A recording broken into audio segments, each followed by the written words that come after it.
ceux qui veulent comprendre les lois de l'univers visible et invisible, à ceux qui veulent pénétrer les mystères de la vie dans les deux mondes matériels et spirituels. Une émission est préparée pour vous chaque dimanche à partir de midi. Vous allez pouvoir suivre cette émission animée par le maître Fénor Onésime. Philosophie initiatique, c'est cette école des mystères qui vous aidera à comprendre la science initiatique en commentant tous les sujets connexes tels la théologie, l'astrologie, la kabbale, la géologie, la géométrie sacrée et tous les principes hermétiques. Dans cette émission, nous vous aidons à pénétrer le sens des choses, car en tout, il y a une forme, un contenu et un sens.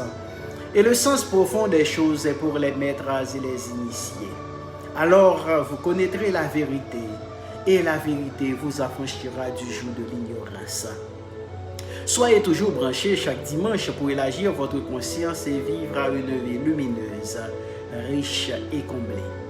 Les spiritualistes, les religieux, les amis de la vérité seront heureux et satisfaits de pouvoir trouver cette école de philosophie qui les éclairera sur le chemin de l'évolution. Bonne écoute.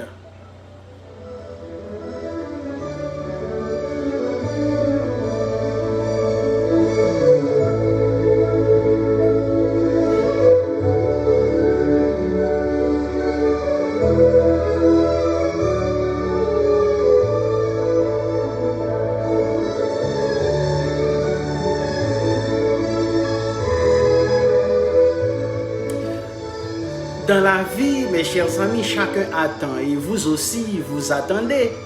Oui, car après 2 semaines d'absence, je sais que vous m'attendiez. Mais il y a tellement de choses à attendre dans la vie. Ce que l'on peut attendre de plus merveilleux, c'est de se fondre dans l'immensité, dans l'âme universelle, pour avoir enfin la plénitude, pour vivre la vie de Dieu. Voilà la meilleure attente. La seule qui ne nous apportera jamais de déception. Donc quand Dieu nous a créés, il a déposé en nous toutes les possibilités pour que nous parvenions à cette plénitude. Et où sont ces possibilités? Dans la pensée. C'est pourquoi, mes chers amis, il faut s'habituer chaque jour à se lier à Dieu par la pensée et surtout aimer ce travail. C'est avec ces mots, mes chers amis, que je vous salue aujourd'hui à l'émission Philosophie initiatique. Oui, après 2 semaines d'absence, je suis revenu pour vous servir. Et aujourd'hui, nous allons parler du lien avec le centre et de la conquête du sommet. Oui, restez branchés, nous allons revenir tout de suite pour continuer avec ce thème, le lien avec le centre. Merci d'être avec nous aujourd'hui.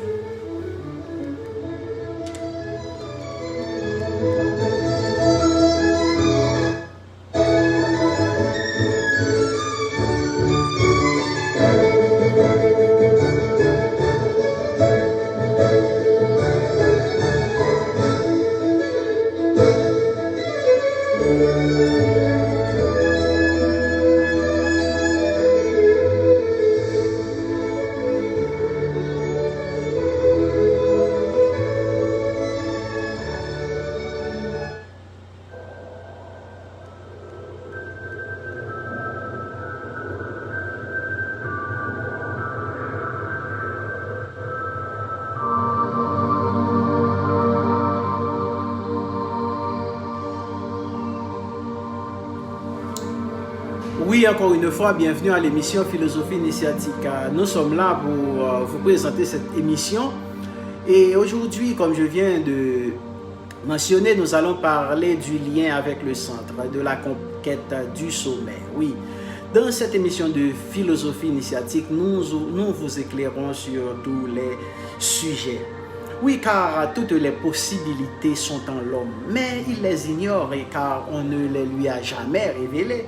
Et il ne s'en sert pas. Il cherche ailleurs, au dehors. Et au dehors, mes chers amis, il ne peut trouver que des moyens pour agir sur la matière, mais pour se transformer intérieurement, pour agir sur son âme et sur son esprit. Sur son corps, oui, on peut travailler par des moyens extérieurs, matériels, mais pour s'unir à Dieu, on ne trouve des moyens qu'au-dedans de soi, c'est-à-dire dans la pensée. Voilà pourquoi le disciple d'une école de philosophie initiatique tâche de réveiller toutes les possibilités que Dieu a déposées en lui. Et oui, aujourd'hui, nous allons vous montrer comment vous pouvez vous lier avec le centre. Alors, mes chers amis, il faut trouver sur la terre un endroit où l'on cultive cette philosophie, oui, la philosophie de l'harmonie. Et là, après avoir pénétré et approfondi toutes ces grandes vérités, faire un travail sur soi-même. Ce travail est le meilleur qui existe. Aucune activité au monde ne peut dépasser celle de l'homme qui fait des efforts pour introduire en lui-même l'harmonie. Oui, l'ordre, la beauté, pour s'unir à l'intelligence cosmique et fusionner avec elle. Tous les humains exercent un métier, n'est-ce pas? Ce qui est très bien et très nécessaire, car chacun doit subvenir à ses besoins. Mais les humains ont abandonné la meilleure activité qui existe, c'est-à-dire faire un travail sur soi-même pour projeter dans toutes ces cellules, jusqu'aux atomes et aux électrons, ce rayon de l'harmonie qui fera vibrer toutes les particules à l'unisson, en accord avec une idée divine. Et nuit et jour, continuer à communiquer à tout son organisme la conviction qu'il n'a besoin que de cette harmonie. Oui, mais comment faire comprendre aux humains ces vérités qu'ils ne soupçonnent même pas?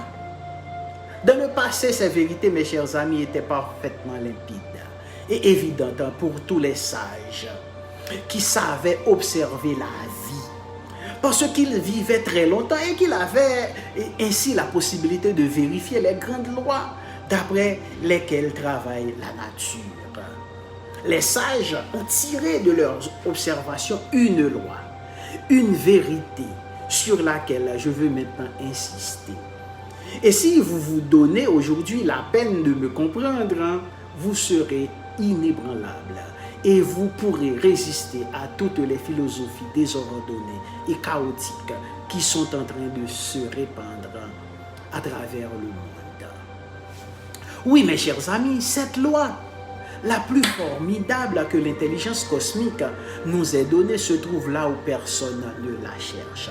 Là où les philosophes et les religieux ne savent plus regarder, dans la nature, et plus particulièrement dans l'agriculture. Oui, dans l'agriculture, je peux dire, tous les agriculteurs savent que s'ils plantent un figuier, ils ne récolteront pas de raisins, n'est-ce pas, mais des figues. Et qu'ils ne cueilleront pas des poires sur un pommier, n'est-ce pas? C'est là la plus grande loi morale de la vie. On récolte ce qu'on a semé ou planté. Oui, les agriculteurs furent donc les premiers moralistes, n'est-ce pas? C'est eux qui se sont aperçus que l'intelligence de la nature avait établi une loi stricte et immuable. Ensuite, ils ont observé la vie, le comportement et les actions des hommes, et ils ont constaté que là aussi, on retrouve les lois de l'agriculture, n'est-ce pas?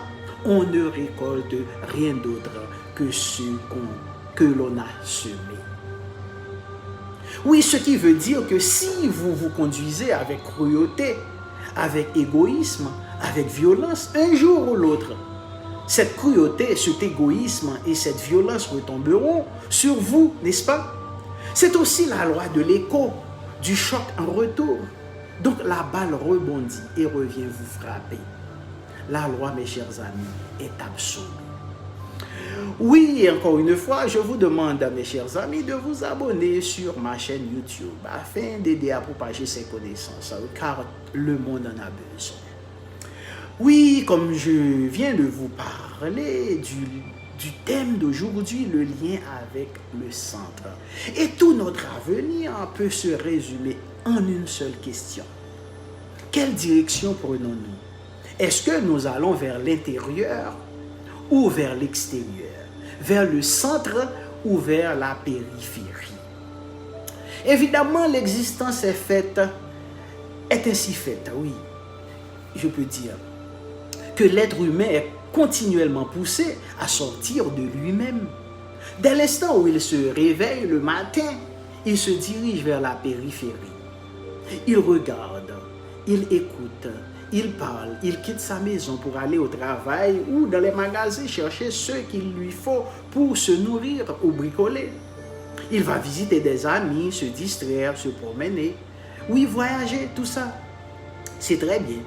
Mais à la longue, il se laisse tellement prendre par toutes ces activités extérieures qu'il finit par perdre contact avec lui-même. Et il ne sait plus véritablement qui il est. Et à partir de ce moment-là, non seulement il n'y voit plus clair dans les situations, mais il commet des erreurs. Il s'affaiblit.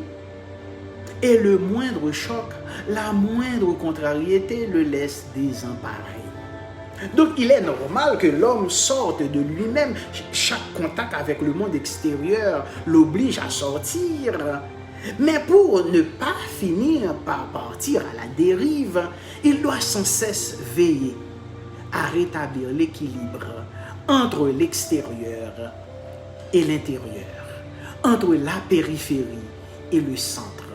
Et c'est pourquoi le thème de cette émission, c'est le lien avec le centre.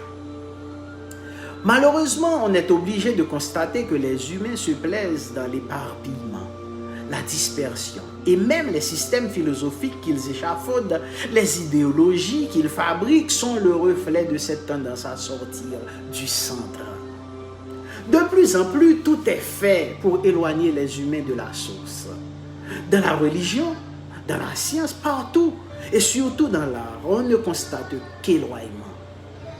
À la fin, tout va dans tous les sens et personne n'y comprend rien. Vous direz, mais c'est la vie qui est ainsi faite. Il ne peut pas en être autrement avec des situations, des êtres tellement variés, tellement différents. Oui, la vie est très complexe, c'est vrai. Mais la manière de comprendre et de résoudre les problèmes peut être simple. La vérité est toujours très simple. Pour les initiés, tout est simple, car ils ont appris à réduire la quantité infinie des faits et des situations à quelques principes de base. Oui, je le répète constamment dans cette émission. Et quels sont ces principes? Ce sont des figures géométriques. Oui, cela vous étonne? Oui, des principes de base qui sont les figures géométriques. Mais alors, pourquoi, mes chers amis, croyez-vous que certaines traditions philosophiques ont représenté Dieu comme un géomètre? Et c'est le plus grand géomètre. C'est parce qu'à l'origine de cette tradition, il y a des esprits qui avaient compris que la multiplicité des êtres et des choses, ainsi que les relations qu'ils entretiennent entre eux, peuvent être ramenées à ces principes très simples que sont les figures géométriques, comme le cercle, comme le triangle, comme le carré, comme la pyramide, comme la croix. Et aujourd'hui, je me propose de vous parler du cercle. Oui, je vous parle du lien avec le centre. C'est le cercle avec un point à l'intérieur, n'est-ce pas? Vous allez voir tout à l'heure, on sait comment tracer un cercle sur un morceau de papier. Oui. Bon, prenons cet exemple tout de suite. Il est très intéressant de voir comment on dessine un cercle, n'est-ce pas? On place la pointe du compas sur le papier pour avoir le centre, n'est-ce pas? Et ce n'est qu'en regardant bien ce centre qu'on peut tracer la circonférence. Il y a donc d'abord le centre. La circonférence ne peut être tracée qu'à partir du centre. Et si les initiés ont fait du cercle un symbole de la création, c'est pour souligner cette idée que tout ce qui existe a un lien avec le centre et ne peut subsister qu'en conservant et en entretenant ce lien. Celui qui coupe le lien avec le centre, non seulement ne peut pas avoir une idée claire sur le monde, ni sur les entités et les forces qui y travaillent, mais il se prive aussi du courant de vie pure qui jaillit de la source, Dieu lui-même. L'équilibre de la vie cosmique est fondé sur les relations que la périphérie ne cesse d'entretenir avec le centre. Toutes les parties doivent converger vers le centre, car c'est lui qui soutient leur existence, n'est-ce pas? Un exemple de ces relations entre le centre et la périphérie nous est donné par le système solaire. Je prends toujours le Soleil comme exemple dans mes émissions, avec les planètes qui gravitent inlassablement autour du Soleil dans un mouvement harmonieux. Quels que soient les problèmes que nous avons à résoudre dans notre vie, nous devons tenir compte de cette loi de la prééminence du centre. Car ce qu'il faut bien comprendre, mes chers amis, c'est que ces deux termes, centre et périphérie, ne sont pas seulement des lieux géométriques, ils représentent aussi des foyers de force qui s'emparent de nous. Oui, et les forces du centre, c'est-à-dire les forces de l'esprit, nous régénèrent, tandis que celles de la périphérie, c'est-à-dire de la matière, nous broient. Bien sûr, mes chers amis, l'être humain est ainsi fait. Et ses conditions de vie sont telles qu'il ne peut pas maintenir continuellement son attention sur le centre et négliger la périphérie. Il est obligé d'aller vers la périphérie, c'est-à-dire d'étudier la matière, de travailler avec elle. Mais il n'est pas nécessaire pour cela qu'il rompe le lien spirituel avec le centre et qu'il s'éparpille. Il doit au contraire s'accrocher au centre divin. En lui, parce que c'est le centre qui unit tout, comme je viens de vous l'expliquer, qui rassemble tout, qui explique tout. Et depuis ce centre, il y a toutes les possibilités de tendre des fils vers la périphérie. Au fur et à mesure qu'il se lie intérieurement à ce centre, l'homme façonne en lui un point d'attache solide.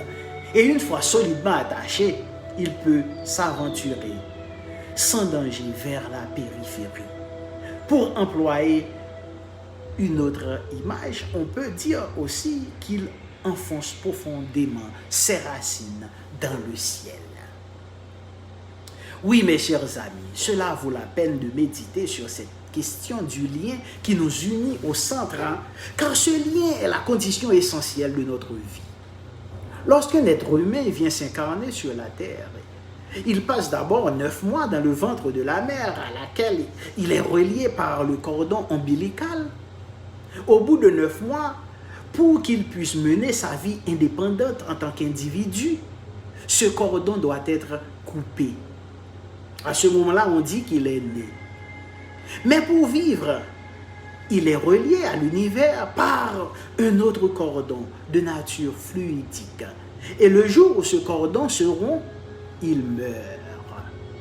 Enfin, un troisième cordon, mes chers amis, encore plus subtil, le relie au Seigneur. Oui, à l'architecte de l'univers. Beaucoup de gens ont coupé ce cordon. Et ils ont beau dire, nous sommes vivants. Vous le voyez bien, nous sommes vivants. En réalité, ils sont morts. C'est pourquoi les philosophes, les maîtres, les initiés parlent des morts vivants. Oui, vous respirez, mais vous êtes morts. Quelque chose d'essentiel en ces humains est mort. Ils ont rompu le lien qui les unissait à la source divine de la lumière et de la chaleur pour aller se perdre dans les ténèbres et dans le froid. Et spirituellement, ils sont morts. Parce qu'ils n'ont pas encore coupé le cordon ombilical qui les relie à la mère nature, c'est-à-dire à la matière, à la terre. Ils possèdent la vie dans un certain sens, dans certains plans, mais dans le monde spirituel, ils sont morts. Et cette mort spirituelle a nécessairement des répercussions dans tous les domaines de l'existence. C'est pourquoi le disciple d'une école initiatique, que ses activités obligent à quitter le centre pour aller vivre dans la périphérie, dans l'agitation, dans le bruit du dehors, c'est qu'il doit resserrer plus fortement le lien qui l'unit au centre pour ne pas se disperser et conserver son équilibre intérieur. La périphérie est riche et séduisante, c'est vrai, mais on ne pourra bénéficier pleinement de toutes ces richesses que si on arrive à les explorer en restant lié au centre. Oui, le lien avec le centre. L'existence met continuellement les humains dans des situations de déséquilibre. Et s'ils ne sont pas liés au centre, ils tombent. Et ici, tomber a toutes sortes de sens, mes chers amis. Tomber, c'est vivre dans le désordre. C'est l'incertitude. Tomber, c'est les conflits, les maladies et toujours de nouvelles maladies. Parce qu'on a rompu le lien avec ce qui est véritablement l'essentiel. On a rompu le lien avec le centre. Cette nécessité de rester lié au centre se vérifie quand il s'agit d'explorer le subconscient. Il est dangereux pour les êtres de s'enfoncer dans les profondeurs du subconscient avant d'avoir préalablement travaillé à établir un lien solide avec ce centre divin en eux, qui est leur moi supérieur, leur esprit. Le subconscient est comparable au fond marin, aux abysses. Imaginez que vous deviez descendre dans les profondeurs de l'océan, oui, seul, sans lumière, sans protection et sans aucune expérience. Vous seriez épouvanté d'être obligé d'avancer ainsi au milieu des algues, au milieu des animaux et des monstres marins, à l'aspect menaçant, vous comprenez? Eh bien, c'est cela le subconscient. Donc, il est très dangereux de s'y aventurer sans avoir d'abord pris soin de s'accrocher à ce centre divin où se trouve la lumière, la force.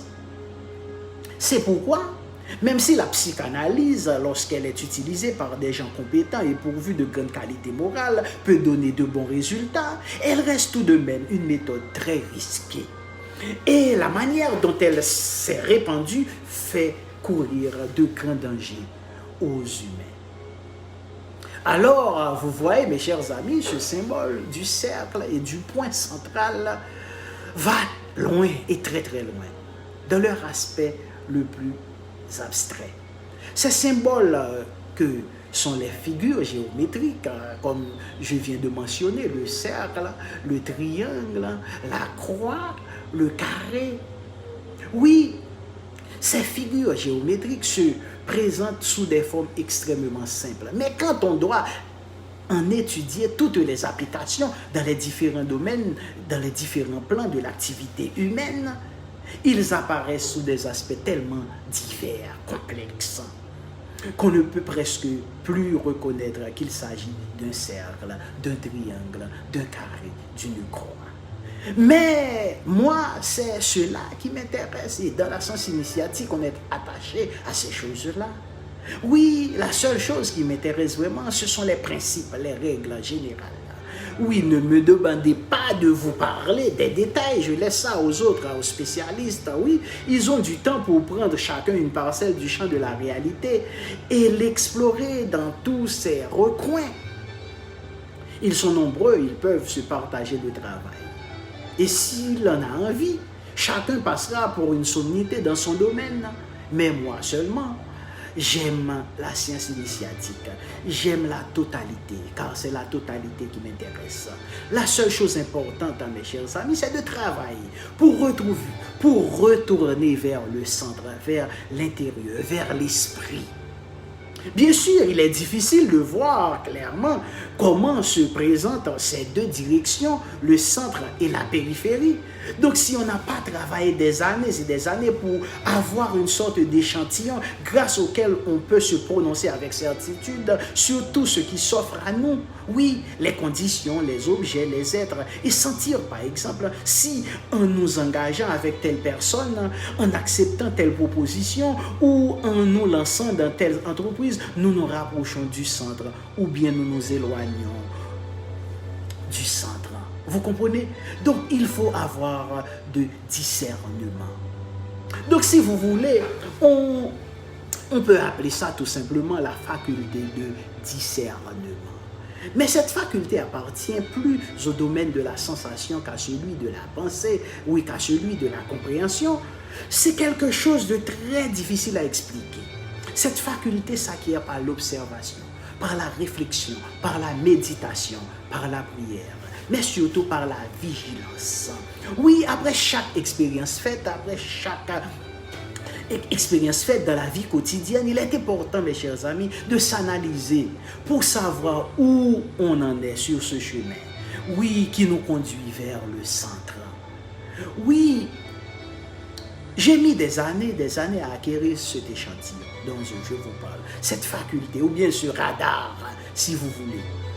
Oui, et vous aussi, en vous appliquant à mettre au point cet instrument, vous pourrez vous orienter correctement dans toutes les conditions de la vie. Pensez que je ne serai pas toujours là pour vous aider. Oui, pour vous aider à comprendre toutes les choses, vous pouvez vous-même vous aventurer sur ce chemin en vous observant, en étant vigilant, en méditant. Vous comprenez? Donc, je vais vous donner un exercice pour vous aider à rétablir le lien avec le centre, avec le lien de votre centre, avec le lien de votre être. Il y en a plusieurs et ces exercices tournent principalement autour du soleil. J'aime le soleil. Puisque, je vous l'ai dit, le système solaire nous présente l'image idéale des rapports harmonieux entre le centre et la périphérie. Mais aujourd'hui encore, je veux vous donner un nouvel exercice différent des autres. Par exemple, de temps en temps,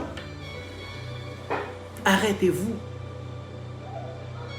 dans un moment de calme, dans un environnement de calme, fermez les yeux, entrez en vous-même et essayez de retrouver ce centre qui est la source pure de la vie. C'est en vous. Oui, ensuite ouvrir les yeux. Ouvrir et fermer les yeux est un des actes les plus fréquents de la vie quotidienne, n'est-ce pas? Mais on le fait inconsciemment. Et c'est pourquoi on n'apprend rien désormais. Essayez de faire consciemment cet exercice, fermez les yeux lentement et gardez-les un moment fermés. Puis ouvrez-les à nouveau lentement et étudiez les changements qui se produisent en vous. Peu à peu, vous arriverez à comprendre comment cette alternance d'ouverture et de fermeture des yeux a sa correspondance dans la vie intérieure. Ouvrir les yeux, c'est aller vers la périphérie, voir les choses qui sont devant vous. Les fermer, c'est revenir vers le centre de votre être qui est Dieu, votre esprit. Donc quand vous aurez réussi à toucher ce centre en vous, vous sentirez affluer des courants qui vous apporteront l'équilibre, la paix, l'harmonie. Et quoi que vous entrepreniez ensuite, vous saurez que vous vous approchez de la vérité. Et mes chers amis, c'est intéressant de pouvoir étudier ce thème d'aujourd'hui, le lien avec le centre. Et on va revenir tout à l'heure pour vous parler de la conquête du sommet. C'est presque la même chose, mais restez branchés. Je vais vous revenir tout de suite pour continuer avec notre sujet. Gardez l'écoute.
Oui, mes chers amis, je suis de retour. Le thème d'aujourd'hui, le lien avec le centre et la conquête du sommet. Oui, si on observe bien les humains, on constate que chacun voit les êtres et les choses d'après lui, c'est-à-dire d'après sa race, d'après son pays, d'après sa religion, d'après son sexe, d'après sa situation sociale, d'après son éducation, d'après sa profession et d'après son âge. Et surtout d'après son degré d'évolution. Oui, c'est normal, tellement normal que tout le monde vous dira qu'il est impossible que ce soit autrement.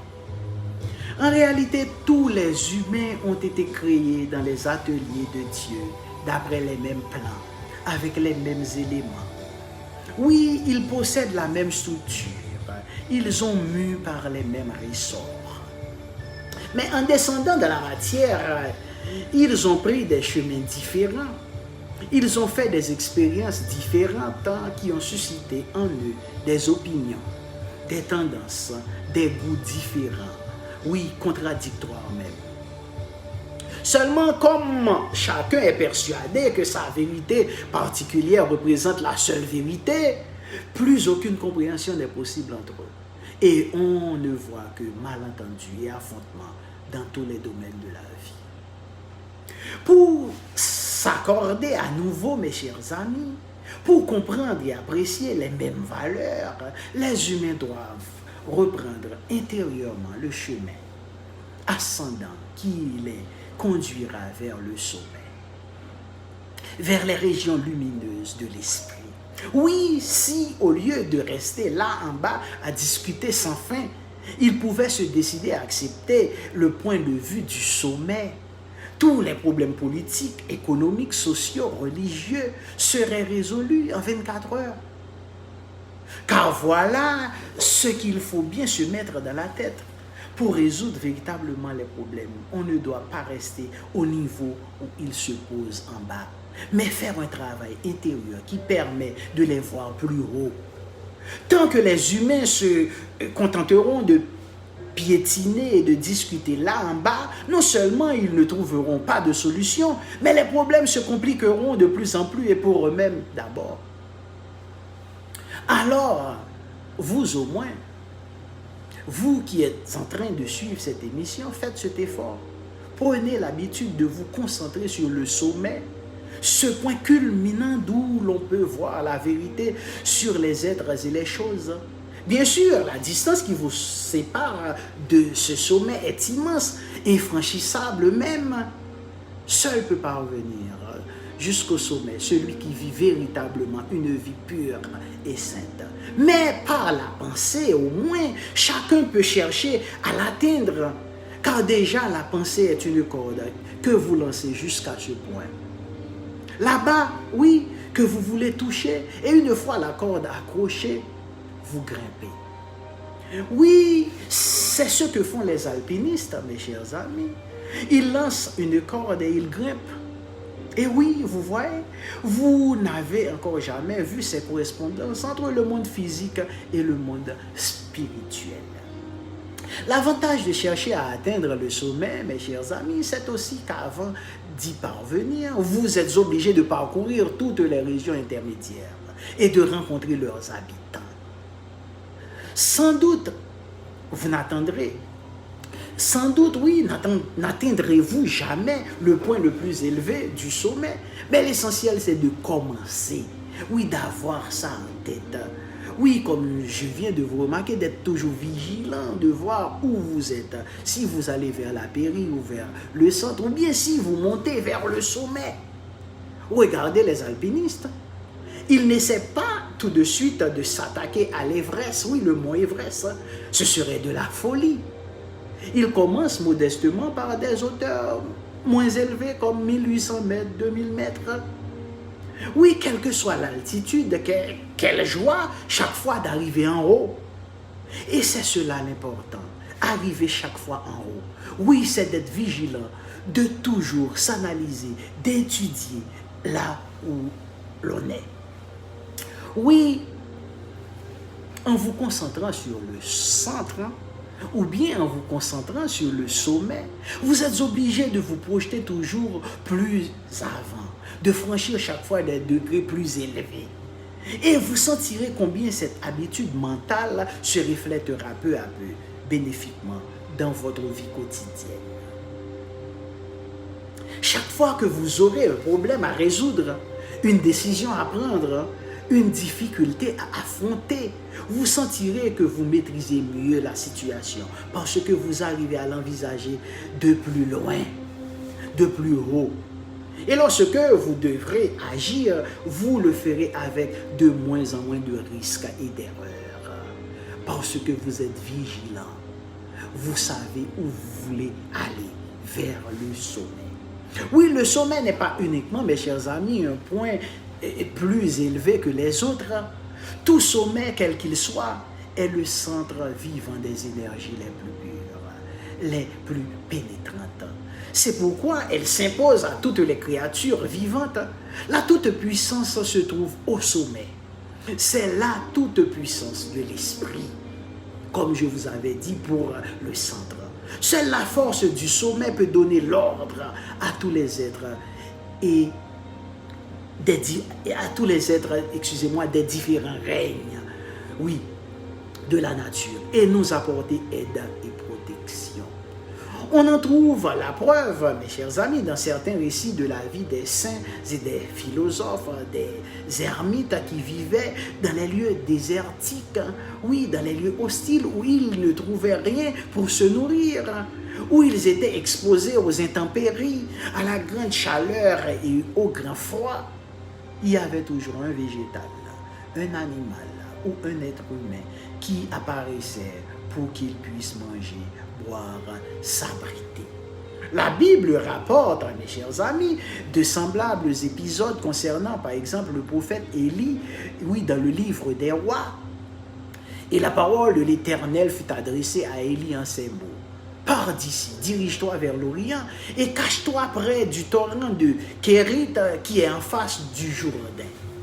Tu boiras l'eau du torrent et j'ai ordonné au corbeau de te nourrir là.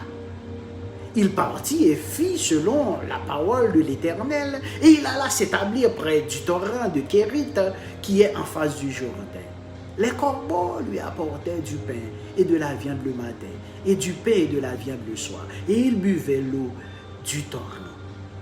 Mais au bout d'un certain temps, le torrent fut à sec, car il n'était point tombé de pluie dans le pays. Alors la parole de l'Éternel fut adressée en ces mots. Lève-toi, va à Sarepta, qui appartient à Sidon, et demeure là. Voici, j'ai ordonné à une femme veuve de te nourrir.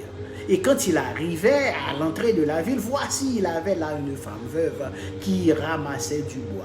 Et quand les ordres viennent du Très-Haut, mes chers amis, quand les ordres viennent du sommet, la nature et les humains sont obligés d'obéir. C'est pourquoi il faut, oui, renouer le lien avec le centre et il faut toujours aller vers le sommet. Donc, il n'est pas mauvais, bien sûr, de concentrer votre attention sur différents objets dans le plan physique, n'est-ce pas? Dans le plan astral, dans le plan mental. Si ces objets sont purs, sont lumineux, vous obtiendrez toujours quelques résultats, mais pas autant que si vous vous efforcez d'atteindre le sommet, cette quintessence qui dirige tout. Une fois que vous avez touché le sommet, vous avez touché le nœud des forces dont tout dépend. Oui, vous avez compris, mes chers amis, non? Je ne suis pas sûr que vous compreniez vraiment ce que je viens de vous dire concernant le sommet et concernant le centre, concernant la vigilance, oui, dans les actions de la vie quotidienne, pour savoir où est-ce que vous allez, si vous allez vers la périphérie ou si vous allez vers le centre. Oui, que faut-il faire, mes chers amis? Oui, je vous ai montré comment les initiés se servent des symboles que sont les figures géométriques pour expliquer les grandes questions de la philosophie et de la vie. Et je vous ai donné un exemple avec le cercle, n'est-ce pas? Il y a aussi des exemples qu'on peut prendre avec la croix. La croix est faite de deux lignes, n'est-ce pas? L'une horizontale et l'autre verticale. La ligne horizontale est celle de l'éparpillement, oui, c'est l'eau qui se répand sur la terre. C'est comme un fleuve qui s'inue comme un serpent. Oui, c'est la ligne horizontale de la croix. La ligne horizontale est donc celle de la matière, n'est-ce pas? La ligne verticale est celle de l'esprit dans la croix. Et comme vous le voyez, ces deux lignes ne sont pas séparés, ils se rencontrent, ce qui montre bien que les deux directions ne sont pas incompatibles, c'est-à-dire l'esprit et la matière. Il ne faut pas abandonner la matière pour l'esprit, il ne faut pas non plus abandonner l'esprit pour la matière. Dans le signe de la croix, oui, les deux lignes sont liées, la ligne horizontale et la ligne verticale, vous comprenez? Donc ce symbole de la croix, mes chers amis, nous invite donc à continuer à accomplir notre travail dans la matière, c'est-à-dire dans la périphérie, tout en prenant la direction verticale pour retourner vers l'esprit, vers la source, vers le centre, vers le sommet. Et mes chers amis, c'est ce que j'ai voulu vous dire aujourd'hui. Je ne vais pas vous garder davantage. Si vous n'avez pas compris, si vous n'avez pas bien compris, vous pouvez aller sur YouTube et regarder la vidéo à nouveau pour bien saisir le sens de ce thème d'aujourd'hui. Le lien avec le centre et la conquête du sommet. Il faut toujours aller plus haut pour y voir plus clair. Merci d'avoir été avec nous aujourd'hui à l'émission de Philosophie Initiatique. C'est toujours votre serviteur Fénor Onésime. Oui, je suis toujours là pour vous servir. Alors, je vous donne rendez-vous dimanche prochain à la même heure pour venir débattre un autre thème. Je crois que ce sera aussi intéressant comme aujourd'hui. Merci d'avoir été des nôtres. À la semaine prochaine. Bon dimanche. Namasté. Que la lumière soit sur vous.